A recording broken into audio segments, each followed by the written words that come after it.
Your friends are negative, how can you go about helping them without getting down and being negative yourself? It's a good question and it's a tough question. But one of the things you have to bear in mind is that we do sometimes commiserate as performers. And there's nothing wrong with doing that as long as you don't let it drip off onto you. And it's hard to do because it's an easy business to complain about.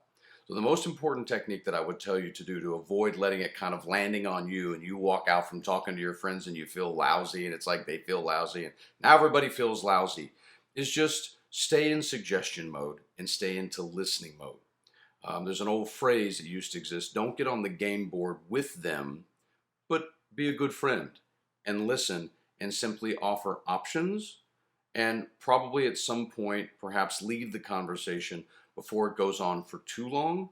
But one of the key things you have to do is you just have to listen and offer suggestions and not catch yourself starting to share your own negative stories. That's what happens with us as performers. We're always telling stories, which I understand, we're storytellers, but it's an easy trap to fall in when you sit around two, three, four, five, six people who are all being negative and complaining about things.